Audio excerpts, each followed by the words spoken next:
भगवान कृष्ण कहते हैं, जब तक सृष्टि रहेगी दुख मनुष्य के साथ साए की तरह चलेंगे। अगर जो चाहा है वह नहीं मिला तो एक बार जो मिला है उसे चाहकर देखो।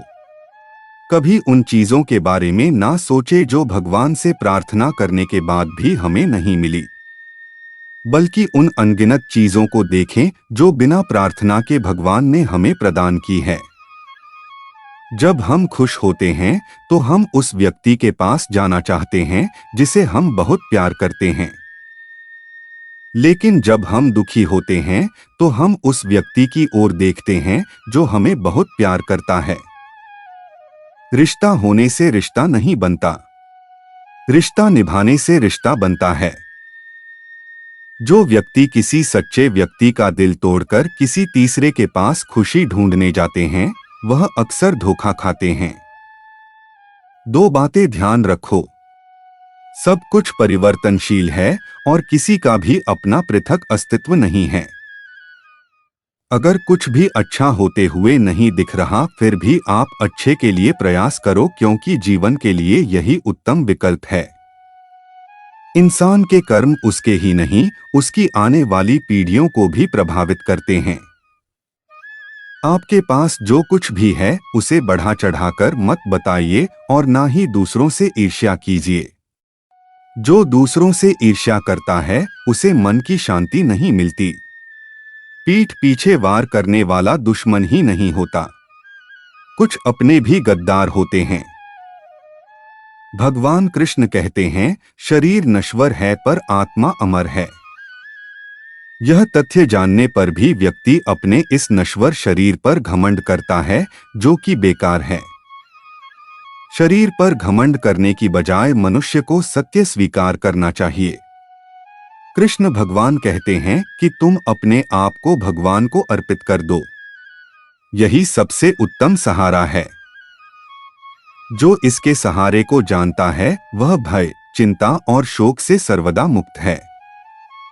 गीता में लिखा है कि केवल डरपोक और कमजोर लोग ही चीजों को भाग्य पर छोड़ते हैं, लेकिन जो मजबूत और खुद पर भरोसा करने वाले होते हैं वे कभी भी नियति या भाग्य पर निर्भर नहीं रहते। भगवान कृष्ण का कहना है कि परेशानी में अगर कोई तुमसे सलाह मांगता है तो उसे सलाह के साथ अपना साथ भी देना, क्योंकि सलाह गलत हो सकती है पर साथ नहीं। गीता में लिखा है कि क्रोध तब पुण्य बन जाता है जब वह धर्म और मर्यादा के लिए किया जाए, और सहनशीलता तब पाप बन जाती है जब वह धर्म और मर्यादा को बचा ना पाए। गीता में भगवान कृष्ण कहते हैं कि अपनी पीड़ा के लिए संसार को दोष मत दो, अपने मन को समझाओ, क्योंकि तुम्हारे मन का परिवर्तन ही तुम्हारे दुखों का अंत है।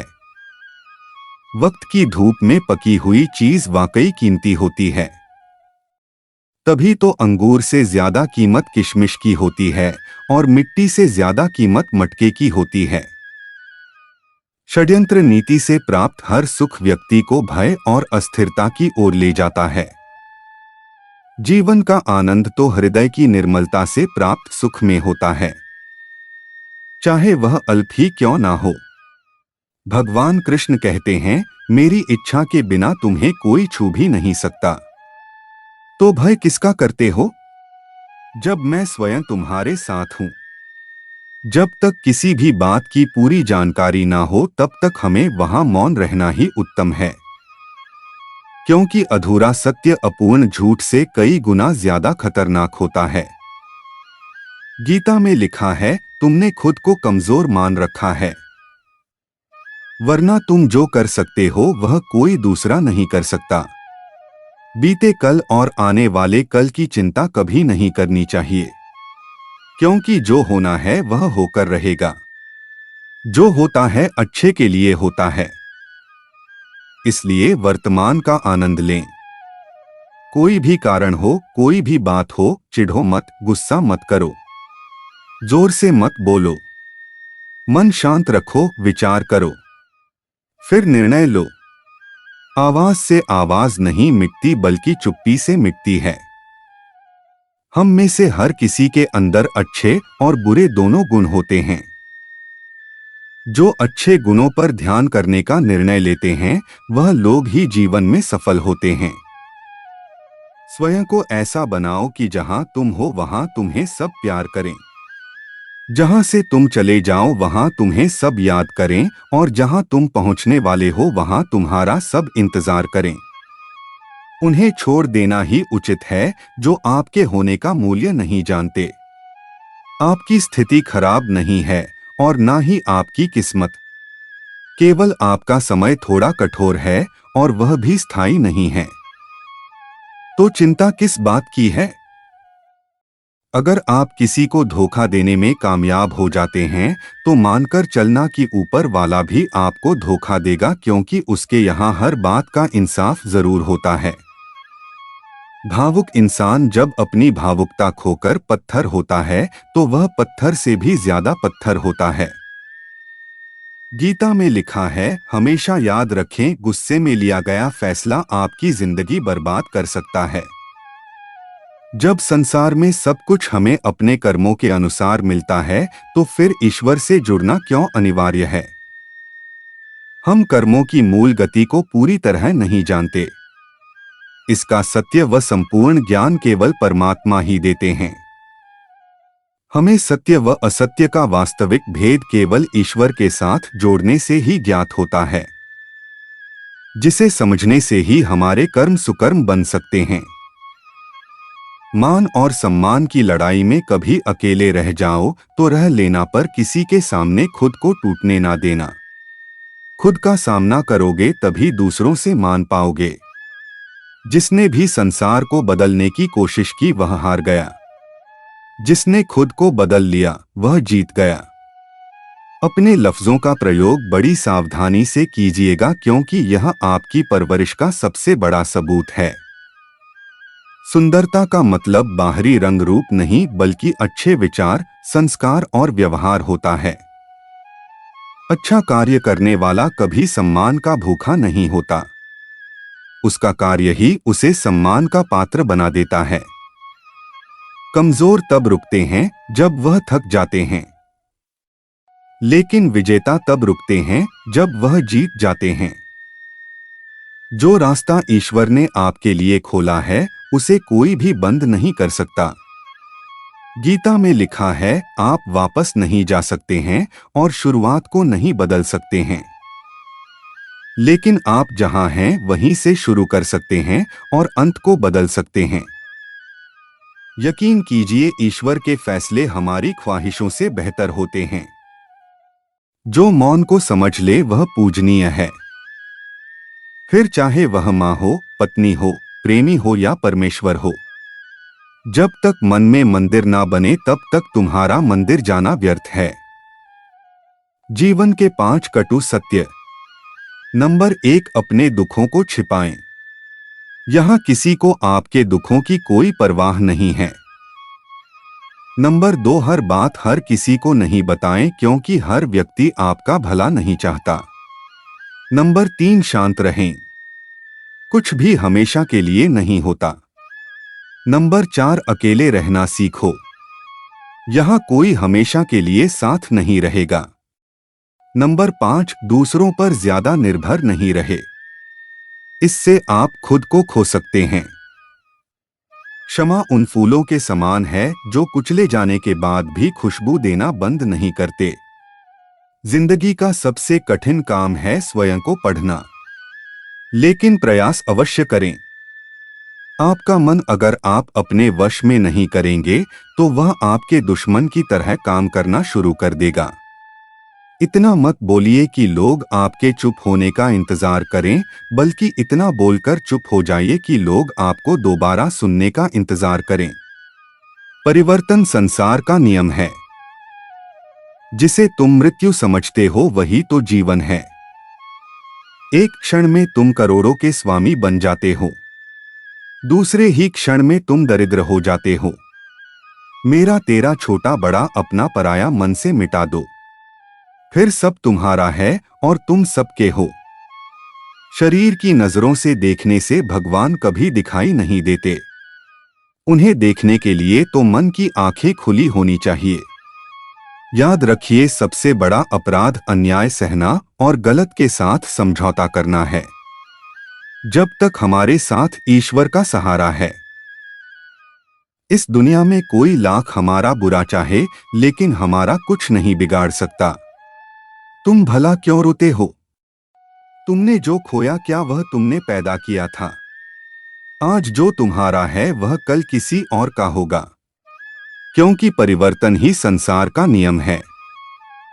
बाहर की चुनौतियों से नहीं, बल्कि भीतरी कमजोरियों की वजह से इंसान हारता है।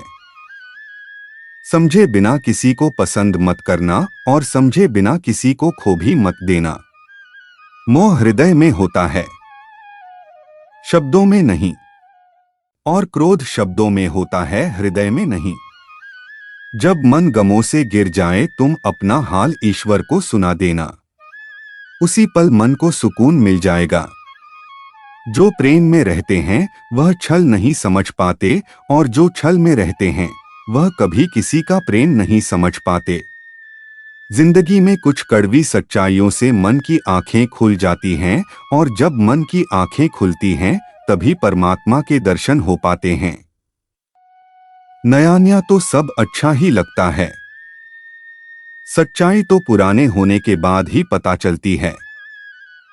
फिर वह चाहे कोई चीज हो या इंसान हो। गीता में लिखा है, अगर दुख में अकेले होना तो सुख में किसी को आने मत देना। जिद होनी चाहिए कुछ हासिल करने की, वरना उम्मीद लगाकर तो हर कोई बैठा है। भगवान कृष्ण कहते हैं, तुम्हारा क्या गया जो तुम रोते हो? तुम क्या लाए थे जो तुमने खो दिया? तुमने क्या पैदा किया था जो नष्ट हो गया? तुमने जो लिया यहीं से लिया, जो दिया यहीं पर दिया। जो आज तुम्हारा है कल किसी और का होगा, क्योंकि परिवर्तन ही संसार का नियम है। परिणाम कभी भी आपकी सोच के अनुरूप नहीं होता, वह बस आपकी मेहनत के अनुरूप होता है। हमेशा टूटने का मतलब खत्म नहीं होता, कभी कभी टूटने से जिंदगी की शुरुआत भी होती है। कभी भी अपने अतीत के कैदी मत बनो, वह सिर्फ एक सबक था, जीवन भर कारावास नहीं। आप चाहे जितनी किताबें पढ़ लो, कितने भी अच्छे प्रवचन सुन लो, उनका कोई फायदा नहीं होगा जब तक कि आप उनको अपने जीवन में नहीं अपनाते। जो है उसे स्वीकार करो, जो था उसे जाने दो, और जो होगा उस पर विश्वास रखो। अच्छे समय से ज्यादा अच्छे इंसान के साथ रिश्ता रखो। अच्छा इंसान अच्छा समय ला सकता है, लेकिन अच्छा समय अच्छा इंसान नहीं ला सकता। हे परमेश्वर, मुझे इतना नीचे मत गिराना कि मैं पुकारूं और तू सुन ना पाए, और इतना ऊंचा भी मत उठाना कि तू पुकारे और मैं सुन ना पाऊं। जो भी तुम्हें सम्मान दे तो स्वीकार मत करना, क्योंकि कुछ ही देर में अपमान भी अपनी यात्रा शुरू कर चुका होगा। कोई हमें समझे या ना समझे कोई फर्क नहीं पड़ता है, पर जिससे उम्मीद हो वही ना समझे तो बहुत ज्यादा तकलीफ होती है। बैठा हूं चंद ख्वाहिशें लेकर, सुना है तेरे दर से कोई खाली हाथ नहीं जाता। एक व्यक्ति बेहद परेशान था। उसके दोस्त ने उसे सलाह दी कि कृष्ण भगवान की पूजा शुरू कर दो। उसने कृष्ण भगवान की मूर्ति घर लाकर उसकी पूजा करना शुरू कर दी। कई साल बीत गए लेकिन कोई लाभ नहीं हुआ। एक दूसरे मित्र ने कहा कि तू काली मां की पूजा कर, जरूर तुम्हारे दुख दूर होंगे। अगले ही दिन वह एक काली मां की मूर्ति घर ले आया। कृष्ण भगवान की मूर्ति मंदिर के ऊपर बने एक टांड पर रख दी और काली मां की मूर्ति मंदिर में रखकर पूजा शुरू कर दी।